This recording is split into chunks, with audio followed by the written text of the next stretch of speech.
এখনো বলতেছি ভালো ভালো নিউজ তার সম্পর্কে কি জানো? কিছু না।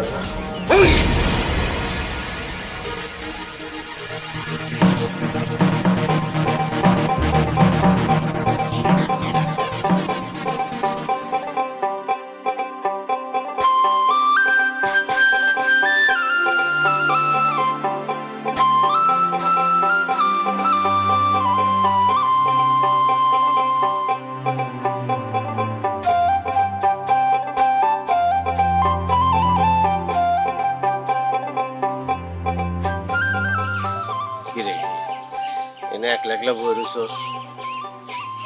কিছু না ভাই, ভালো লাগতেছে না।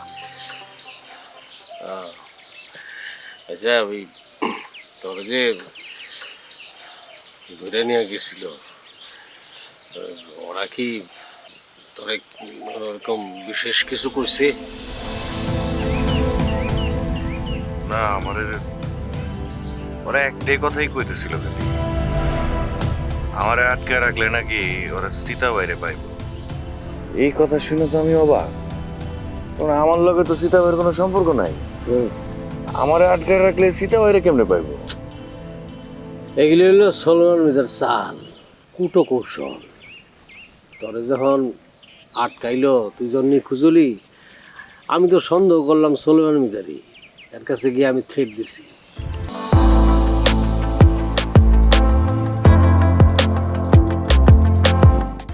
আমি বলছি যদি আমার বাইরে না পাই আপনার খবর আছে। এই জন্য ওই কাজটা করছে, সীতা ভাইয়ের উপর মনে কর যে দোষটা চাপাই দিছে। ঘটনাটা ওই ঘটেছে, ও তো মানুষ না, ও আস্তে আস্তে মানুষ খুন করে, তুই বুঝছ না কেন লিগা? আজ পর্যন্ত সীতা ভাইয়ের খোঁজ কেউ জানতে পারে নাই, তুই পারবি না।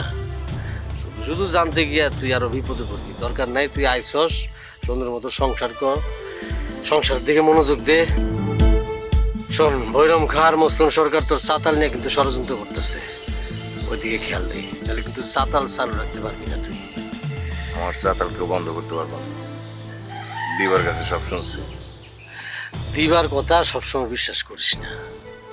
আর ও কি কখনো সাতাল চালাইছে? সমস্যা করে সাতালে গেছে, ও নিজের মতো করে নিজের বুঝের মতো করে চালাইছে। তুই গ্রামের মানুষজনের সাথে কথা বল, কথা বইলা কেমনে সাতাল ভালোভাবে চালান যায় ওইভাবে চালা। ঠিক আছে। আর শোন, ওই কারো সাতালের কাস্টমার মানে আগানোর দরকার নাই।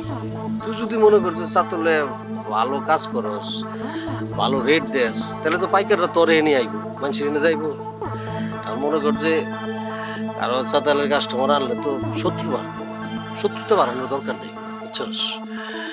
ঠিক আছে, থাকো, আমি একটু চাতাল থেকে ঘুরে আসি। আচ্ছা যা, আর একটা কথা কই, ওই দিবারে সাতালে বেশি বসাইস না, বুঝছ না? তালুকদার বাড়ির বউ মানুষে খারাপ কইতো।